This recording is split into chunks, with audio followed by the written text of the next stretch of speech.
Hi, everyone.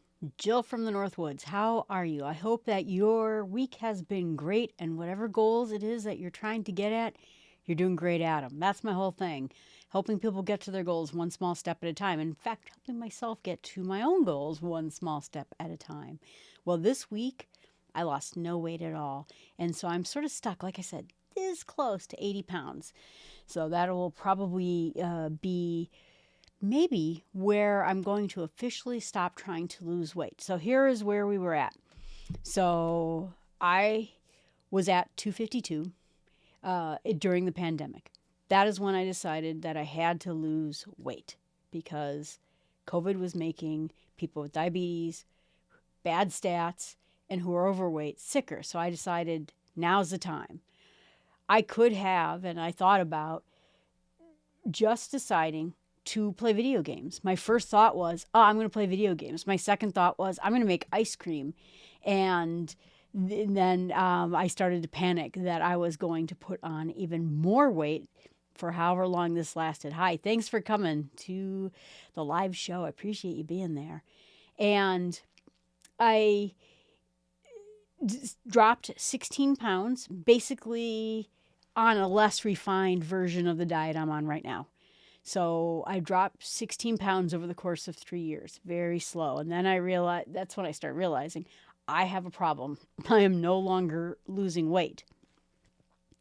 Also, right before the pandemic, I hit diabetic levels, and it was always what do they call high, borderline high, and then right before the pandemic, I crossed over into actually diabetic on my last test, and that I ill-advisedly took my last glucose test the day after Christmas. Like, who goes in for a glucose test the day after Christmas? And I thought, well, it's probably not that bad.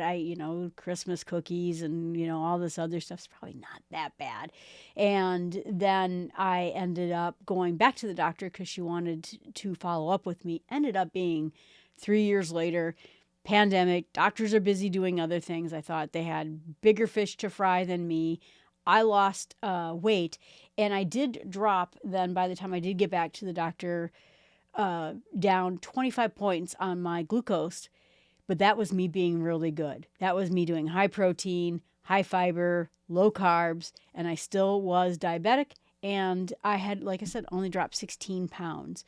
And my friend, who is also taking Mounjaro, but she is doing compound version of it, said, why don't you try this? I think this would be great for you. And it's like, well, I don't know. I mean, that sounds extreme. And I looked into it and it sounded great. So I talked to my doctor, and then I talked to my other friend. And if you watch my first show, it was called How Did We Get to Here? I'm kind of just doing a quick recap for you how we got to here. And she goes, we could try harder. We could stop going out to eat. We could try to walk more. And so this is my friend I go hiking with, and her husband also, they're pretty trim, so they don't have much of a problem. And I said, I think we're too late for that. High blood pressure, high cholesterol, high glucose. All my stats were bad. And now at this point, I was what I considered to be 110 pounds overweight. And then I started taking Mounjaro. Been a great ride. It has been fantastic. And as I mentioned before, my first 6 months, I lost 30 pounds. The second 6 months, I lost, I think, 25 pounds. And I'm kind of looking at this as different phases. So the initial phase of taking GLP-1, I lost weight like gangbusters on lower doses, 2.5, 5.0. And then I would still say at 7.5, I was still feeling pretty good. The beginning of this year in February, that is when I started taking 10.0, and I started not feeling great. And I did get used to it, and then I still dropped another 17 pounds on that dose, I think it ended up being. And then I moved up to 12.5 on August 26th, and I have been feeling tired. Not mentally tired. Mentally, I'm here. And when you're a podcaster and you're just sitting here at your desk talking at your computer, and I work for a hospital in IT, clinical research trials, IT, I'm sitting at my desk all day. I feel fine.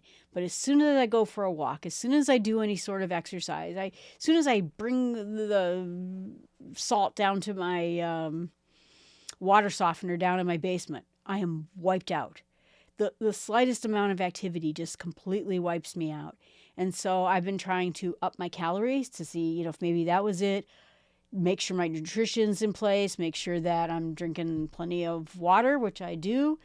And while eating more calories has helped in the tiredness thing, it hasn't been the fix.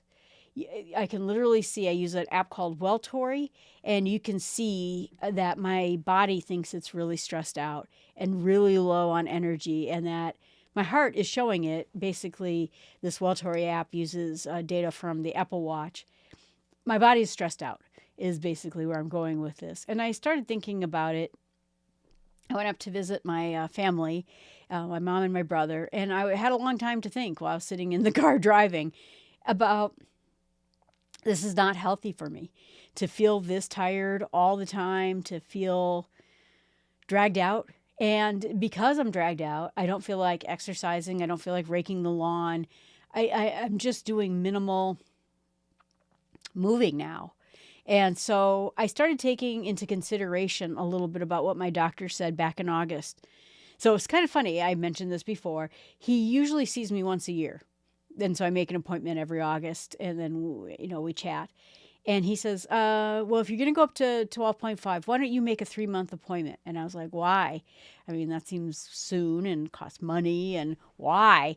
I was just curious, what was his, and now I'm kind of wondering if this is why. I have seen a number of people go to 12.5 and decide to go back down to 10.0, that it is not worth the tiredness for the most part. What I see, I don't feel like eating. And before the drug, Mounjaro was wearing off pretty much by the time we got to Sunday. Monday was better. Tuesday, I didn't feel any of the effects at all. And I'm pretty solidly still feeling the effects on Tuesday. And then I get to Wednesday and I take the shot again, and all desire to eat anything goes away. And I just think it's too far. You just feel like at some point this is not producing health in you. So I am meeting with my doctor on Friday, and I'm going to talk over some topics with him. And so I wanted to do a podcast about this because I've been gelling a plan for a while. And so I'm going to release to you what my plan is, and then I'm going to talk to my doctor about this plan, and then I will tell you next week if he had any comments about it. And the idea, like I said, just been too tired. And in doing research about this tiredness, I did a podcast episode a couple weeks ago about tiredness. The one thing that I saw that could potentially be, and I don't know, like I said, I'm not a doctor, don't take my medical advice from me, is that sometimes too, when you get down to being 20, 25 pounds away from your goal weight, which is amazing, by the way, I am so happy about that it is possible that your body is just not used to having this low of sugar in your bloodstream. A friend of mine was talking about some video she was watching where this person kept thinking she had low blood sugar while she was on Mounjaro after she dropped quite a bit of weight. And then she would test it, and it would be, let's say 80. And 80 is lower, but it's not low. And she went to her doctor and talked about it. And the doctor basically said, your body is used to being in the 150s. And in her case, it was the 300s when it comes to glucose. And now you're in the normal range, and your body has to adjust. It has to get used to this normal level. And so you may feel weak or peakish, like you need a snack kind of thing. You need a Snickers bar, but it's really just your body getting used to it. And that part of the problem is that you have, I think, all this readily available fat all over your body. And when you get to about 20, 25 pounds away from your goal weight, I think your body just has less places to pull it for. You still have some. I mean, still 25 pounds is enough, but it's just, I think, has to re-normalize again. And I just started thinking that this is the worst case situation, right? I'm exhausted all the time. I barely move, and I barely feel like eating. And so I feel like I'm setting myself up for when this dose stops working for me, that eventually I am just going to gain weight just because I'm a blob again. It took me years to get to this part where I exercised regularly. I do projects around my house regularly. I'm not just sitting there as a blob all the time. And now I'm going back to blob mode. This isn't healthy for me. So I decided that I want to, this is my plan. I'm going to go down in dose at the next dose level, and that'll put me at 10. And then I'm going to go down at the next box and go to 7.5. That will be at the end of January, I think. Then, yeah. So I took the shot today. I have one more shot in the box. And then so the end of November, I will start, or the beginning of December, I'll start 10.0. In January, I'll do 7.5. And if my insurance, like I had mentioned, my insurance said that they were going to stop covering it, I called them, and they will cover it if you have other health issues. If you can document other health issues, and it was mentioned like apnea, which this drug did fix for me, or bad stats, which this drug fixed with me, but I don't have them anymore. And diabetes is obviously one of them, which, like I said, they consider to be a chronic disease. You never get cured from it. And that the nurse practitioner who works with my doctor said, I've never seen anyone deny someone with diabetes Mounjaro or take them off of it. So chances are my insurance will continue to cover this. So the plan is that if they don't, we will keep titrating off 5.0, 2.5, and off I go. So by March, I will be done with the drug. If they still will cover and I'm okay with that, honestly, I am okay with that. If they still will cover it, I am going to go back to 7.5 where I have my best results and I felt good. I mean, there were no side effects, nothing like that. And I will try to stay there 6 months.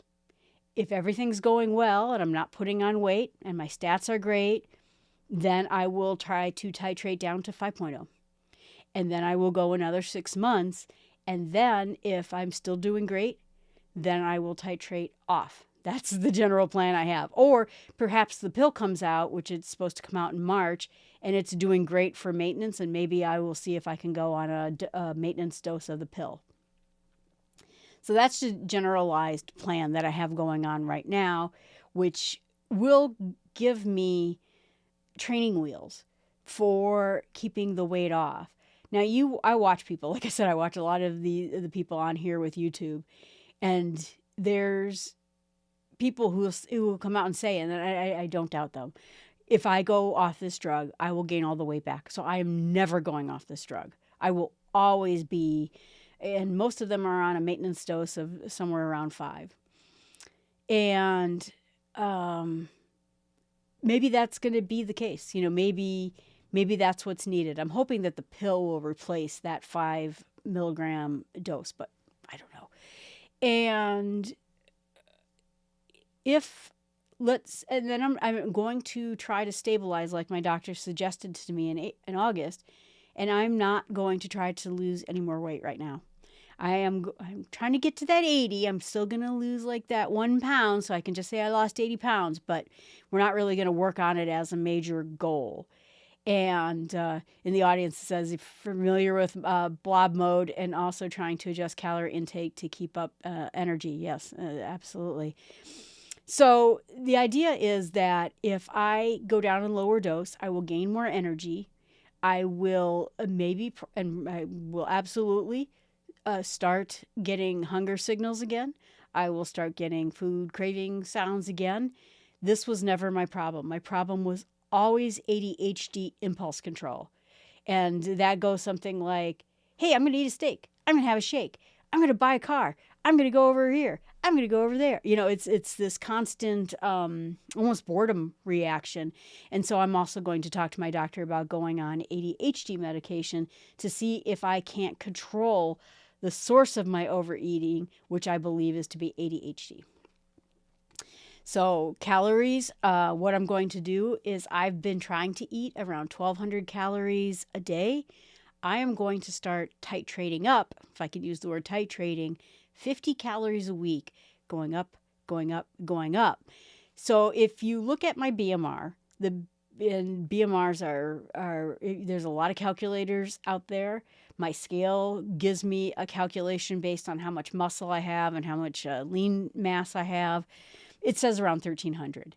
I'm a little bit more muscly, I think, than the average woman my age. So it's good. And then you can look at your exercise calories. So I exercise somewhere around the 250 per day.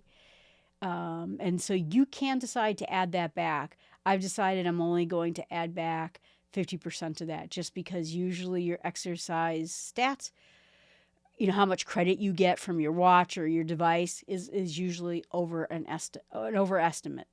So if you take 1,300 calories and then you take, let's say 250, I'm going to be somewhere, like I said, I'm aiming for 1,500 calories a day, and I am slowly moving up towards that. So I started increasing my calories by 50 calories this week. We're going to see if I gain weight, and then I'm going to up it 50 calories the next week, which is really hard when the 12.5 dose doesn't make me feel like eating anything. But the reason I'm doing it now is because Mounjaro, beyond just making you feel like you don't want to eat, also helps your metabolism, helps you metabolize food like a more normal human being. And I think this is the training wheels. So if I can get used to 1,500 calories a day before I get off of this higher dose of 12.5 and then 10.0, then my body, because what happens with a lot of people when they diet is they will, let's say they go on Mounjaro and they eat 700 calories a day. They're barely eating. Your body gets used to 700 calories a day. And so then as soon as they leave the drug, then they get normally hungry again. They go back to eating whatever their calorie, normally was, which is now 1,000 more than it used to be. And so then they start putting on weight drastically. Your body does get used to a calorie level and an expectation of calories. Again, it's trying to keep you from dying in a famine. And it did this successfully up to like 50 years ago. From the whole history of mankind, it was able to keep you alive very well. And then within the last 50 years, we get overweight because we have an abundance of food in this country. So if I feel like if I can get up to 1,500 calories, by the time I get to the 7.5 milligram dose, and then we just stay there for the next 6 months, let's see how we do. If I put on a little weight, let's just take off that delta. Let's not work on the 25 pounds I have left to go. Let's keep at that weight. If I start dropping too much weight, let's go up in calories a little bit and try to get a balance. Let's just try to find out what that balancing point is right now. So this is my plan. I hope you like it. But I've been working on this for quite a while. So I'm going to talk a little bit more about my plan as well, about what it is. And like I said, I'm going to talk to my doctor about it when I talk to him on Friday. So I think that it's going to be good that if my insurance will continue to cover this, that I have training wheels that will last about a year, and then try to stabilize at each step of the way and then go off. That's my plan. I have no real reason to go off, I guess, because like I said, my insurance probably would cover me for life, because technically they don't think that diabetes is something you cure. I have doubts, but like I said, I could probably stay on it forever if I decided that's what I wanted to do. And maybe if I'm doing great at 5.0, perhaps I just stay there. Like I said, I am not going to sit there and lock myself into a plan. I believe in small steps. That's my Hope podcast, and we're going to stick it. Thank you for the good luck, Hope. I appreciate that. That's nice. So that's the basic plan. So then what comes about the other parts of the plan? So what is going to be my eating and exercise plan of the day? So the plan is that, first of all, I am going to focus on protein, fiber, and carbs in 3 stats. And so for protein, I'm going to try to get at least 100 grams. I should get a little bit more. I know it's not perfect, but try to get 100 grams of protein every day. I'm going to try to get 30 grams of fiber every day. And then I'm going to keep carbs. And this is the thing that's the most dangerous to me, because I am a carbaholic. I could eat bowls of noodles and never even blink, at the whole thing. And so carbs are going to be kept at under 125 grams of carbs every day. I am not going to track calories. I might keep an eyeball on it just to make sure that I'm, like I said, I'm trying to titrate up my calories. And so I'm going to just make sure that I stay within that 1,600 calorie range, but I'm not going to get obsessed about food tracking. I have done it before, and so I'm trying something new. So let me tell you the new thing that I'm trying when it comes to food calories. First of all, My Net Diary is an app. If you want to track calories and food, fantastic. It's amazing. And also, if you have problems with diabetes, it will track glucose if you have a paid subscription. I highly recommend this app. I have no financial agreement with them. I just think that it's a very good app. I would do it again. I'm also going to test my blood sugar again every day to make sure that my blood sugar stays good and solid and that we don't creep up like I did before. What I've been doing, and I've been testing this out. Now, first of all, there's a guy I think his name is Alex Robles. I'll put a link in the notes when I get done here. He created a shortcut that you just tell ChatGPT through this shortcut. If you are an Apple person, you can create shortcuts. And so what you do is you tell ChatGPT what you ate, and it will put it in the Apple Health Kit for you automatically. He created that shortcut. I'll put a link to it on there. He gives it away for free, and I haven't played with it yet, but pretty cool. So you don't even need a subscription to an expensive app. You could just use that. I started just trying something with ChatGPT this week where I asked it, I said, if I tell you what I eat every day, would you keep track of my calories in, my calories out, the amount of carbs I ate approximately, fiber, and protein? And it said, sure. So we created a chat channel together. And so I tried it today. And let me just kind of review with you a little bit without showing my screen. Someday I'll get like this to be a tech podcast. But essentially, it said at the end of today, Jill, you ate 1,100 calories. Today is shot day, so I never feel like eating very much. But again, I'm creeping up on my calories. 82 grams of protein, 24 grams of fiber, and 99 grams of carbs. So everything's a little low, right? It could be better. So it's been all day long. I just type in there what I ate, and then it just keeps track for me all day long. And so at the end of the day today, I said, well, what do you think of what I ate today? Can you give me an analysis of it? And it said, well, I know that you're transitioning away from Mounjaro and experiencing fatigue, and it reiterated all the things I just told you. And it said that your body is slowing down because of you're eating too little, and that you could get fatigue because you are not eating enough protein. And it said that it was hoping I was going to have dinner, and that was going to bump up the remainder of my protein today. And I already ate dinner, so it's not happening again. You missed too much protein. You won't recover fully. You won't build muscle. Your carbs were perfect. Good job. Your fiber, 24 is a little low, but good job. And your activity was that you burned 200 calories. And if you're going to continue strength training, you're going to have to continue to make sure that you get your protein in. And so it was a good analysis. I would like that. Yeah. So in the audience, it said that you use a My Net Diary as well. let's see here, that you use MyNet really well. It's worked for 16 months, worked like a charm. Yeah, it's a great app. It really is. And maybe I'll just go back to it. I don't know. But set to lose 1.5 pounds a week, and the weight loss for the 16 months was 1.6. That's pretty good. And now maintenance now, and not needing tracking, but you will. And that's a really great point. And congratulations, by the way. Those are some amazing stats. Really, really awesome job. Is that I will track food, but I think I'm going to do it in spot checks. So I'm going to do it a lot now that I am migrating my calories up, and I'm coming off of Mounjaro doses, and I will spot check. But I think, and I've done this in the past, I will spot check here and there. I will look to see, am I keeping up? Am I still doing it?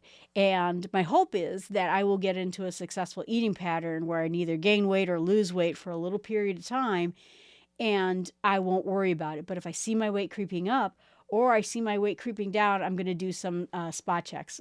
Yeah. Great job. So I don't plan on doing this forever. I just want to get into a predictable routine. And so my goal is that eventually I can not focus on this.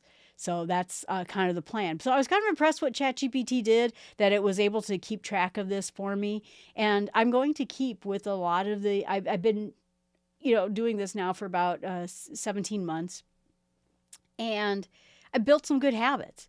And I'm going to keep those habits. And those habits, again, are going to be the protein, the fiber. I drink about 100 ounces of water every day.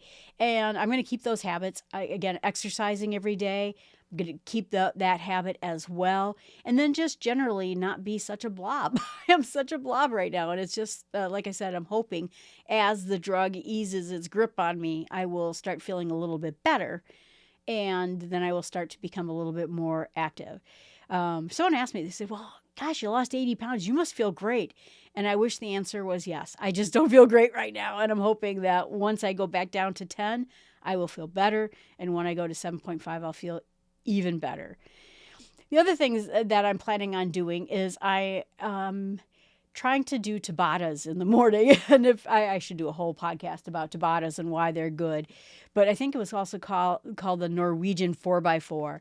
But that gives you a high intensity workout first thing in the morning. So it's like super high intensity for 2 minutes, and then 2 minutes of active recovery, and then super high, workout again, and then 2 minutes of recovery. And you do that for essentially 8 minutes. I will do an episode on this but I'm going to try to do this every morning.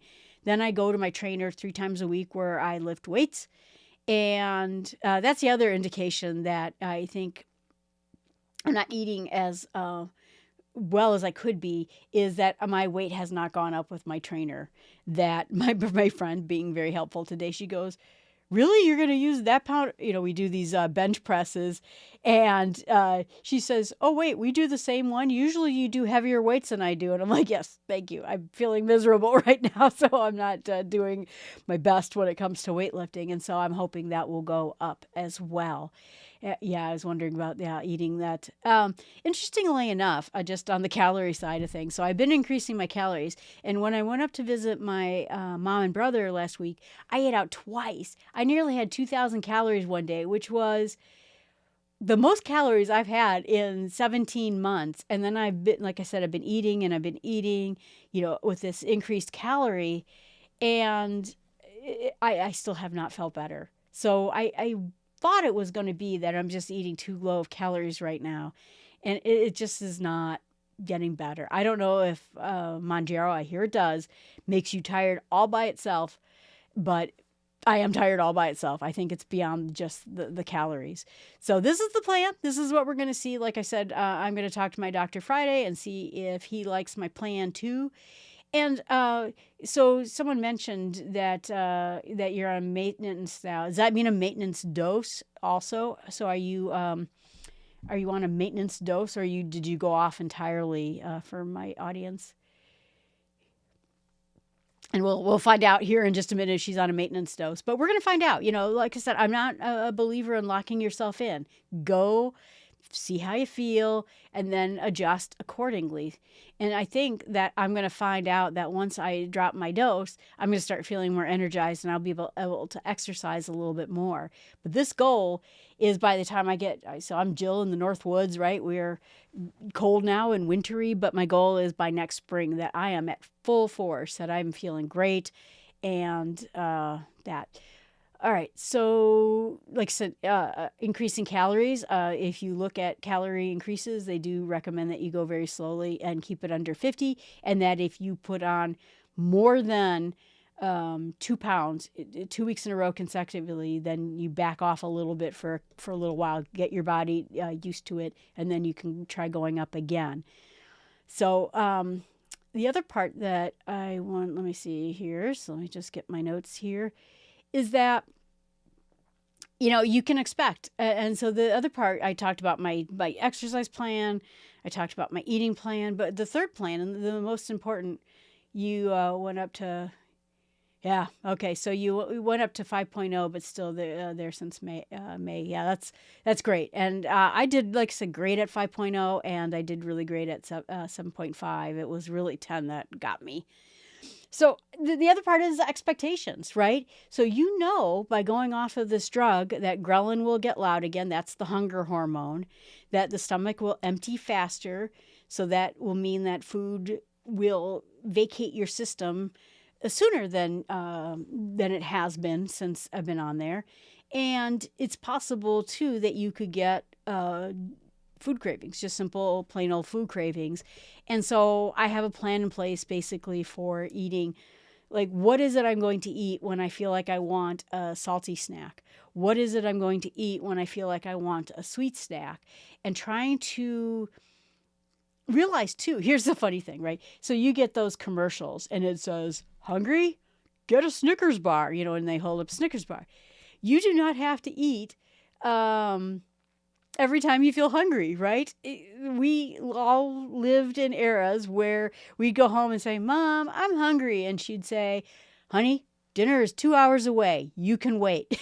So unless you have a blood sugar problem, some kind of a health reason for it, we don't have to eat every time we're hungry. And so that's my plan, is to work on resisting it and go find something else to do. If I feel like I need a snack, can I just do something else? Maybe it is just my ADHD brain having impulse control problems. Can I have a piece of fruit?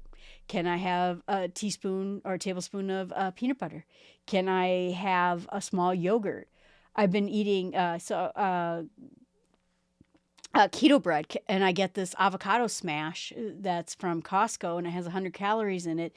The two of those together is like 200 calories, and it is chock full of stats on it.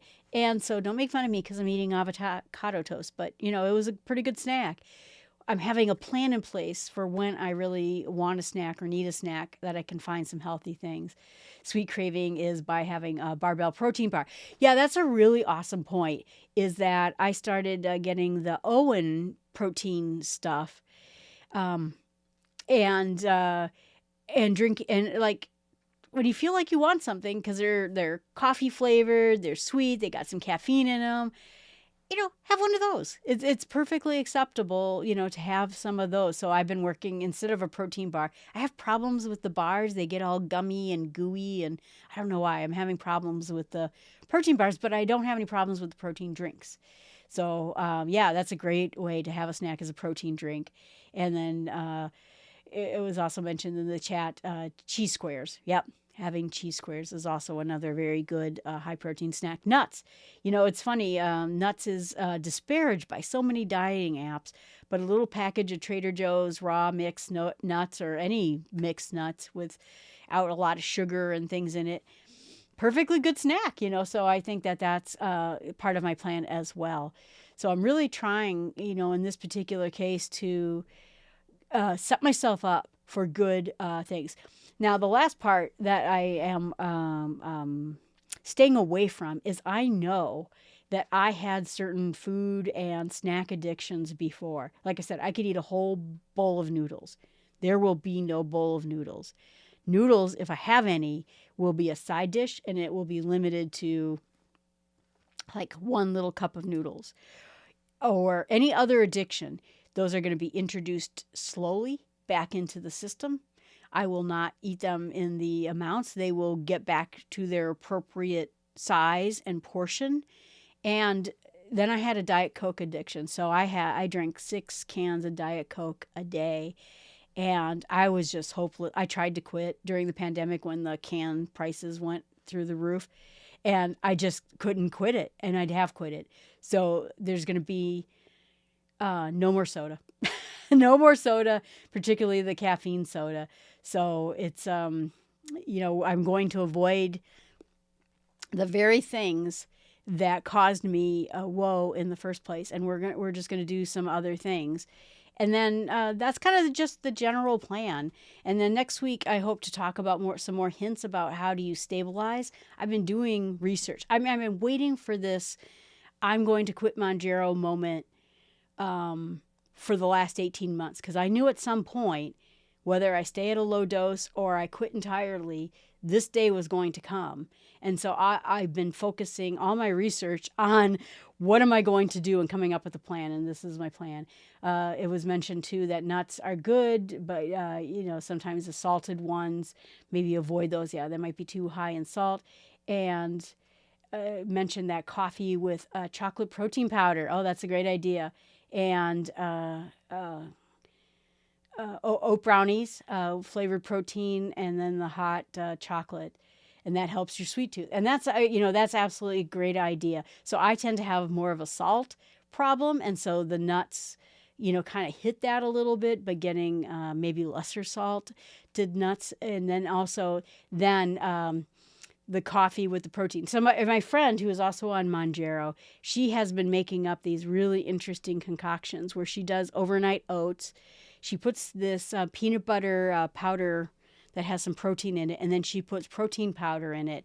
She also has a yogurt where she has this yogurt. She puts some berries in it. She puts protein powders in it, and she makes this high protein concoction that is pretty healthy for her.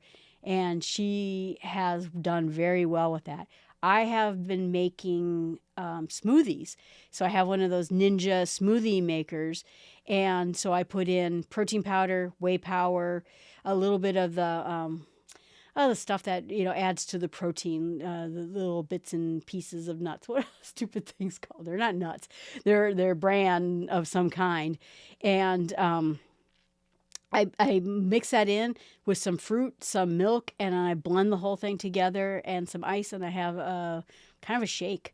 So that's been going very well for me. There's a lot of creative ideas, and so I'm also investigating recipes when it comes to that. How can I make a high protein, high fiber concoction, I guess is the idea. But having a chocolate protein powder and adding that in is a great idea. There's a lot of really good things, that you can, like I said, these protein powders, these fiber powders, all these things, and you piece them together into a pretty decent meal. So I think that's been pretty great. And like I said, even stupidly, my keto bread, which is really high and I get that from Costco, so it's not so expensive. You put it with peanut butter and a low sugar jelly, and you're talking 240 calories, and you just knocked in another 24 grams of protein and a bunch of fiber, and then some protein too, because peanut butter is good, but it's not the best quality protein. But hey, you feel like a peanut butter and jelly sandwich is not the worst thing in the world for you when you put it with keto bread. So that's the other part of it. So that's kind of my plan. I hope that is doing it. The Quest protein chips are pretty good for a salt fix. Yeah, absolutely. The nacho flavored ones. And more of a chocolate fan. Yeah, my best friend, she is into the sweets and I'm into the salties. And, I think that's part of it. And I think, too, I have to realize that I had a really bad salt addiction. I salted anything. This is the hilarious thing, is I have little salt shakers everywhere in my house like this. This is my camping salt shaker, and they're all over the house in case I might want to have salt on something. And Mounjaro had an effect on me that I tasted everything, every grain of salt, every chemical that was in something, every spice I could taste. And I don't know if that was that I wasn't tasting things before and now I am, or did Mounjaro do anything? But I have to realize that I may have to really watch how much of the salt I put in things when I get done with this. Someone was saying protein foods that they're not actually good sources of protein and lie about. Yeah, and that's a good point. So it is worthwhile researching high quality protein amounts. And Consumer Reports just got done with a very big review of the protein drinks. And some of them are better for you than others. I went to Owen, and then, what was that milk? The milk, muscle milk people. And then also the one that you mentioned before with the protein drink. There's some high quality ones and then there's some low quality ones. And essentially, it seems to me that spending decent money on high quality protein, either bars or drinks, is worth every dime, because there is a lot of fraud in this whole thing, and they advertise it, because you sit there and you eat like a bar and you say, wow, this tastes like a candy bar, this is awesome, and then you look at the stats and the stats aren't terribly good, and most of them overestimate after they've done some testing. But like I said, Consumer Reports just did a big article about it, and so you can find some high quality versions of them too. All right, I think that's going to close us up for today. I'm just going to give a moment. Does anyone else in the audience have questions or have comments about things that you've done? I mean, it sounds like my audience is super smart and has been doing a lot of success full things. So I'd love to hear if you have any last comments at all. But I'll say my goodbyes while I know YouTube is a little bit behind. You can always email me at jill@startwithsmallsteps.com. You can go to Jill at jillfromthenorthwoods.com if you want to see any of my other podcasts that I do. And I'm also interested in what you would like this channel to become. Now, for a while, I'm going to talk about maintenance and talk about how I'm doing on maintenance and if I do adjustments on it. I've been sort of sprinkling in some of my Start with Small Steps podcast into here. How do you build good habits and how do you stay on target with good habits? Because I still think, even though Mounjaro is fantastic, we still have to have good habits. And, if you just, sometimes when people stop taking Mounjaro, their channel becomes a little sad because they're like, I'm not taking Mounjaro. Listen to my podcast. But, I'm happy to talk about topics. Thank you so much for wishing me good luck on that. And protein, yeah, you'll have to check your protein. But I appreciate you all being out there. Thank you so much for the warm wishes and the comments. I hope you all have a great week, and we will talk next week, and we'll talk about some tips about stabilizing when you are been doing anything, really. How do you get to a stabilized point? Because, again, I want to not lose 80. I want to gain back my 80 pounds. That's the most important thing here. So I appreciate you being out there. I hope you have a great week. Thanks again.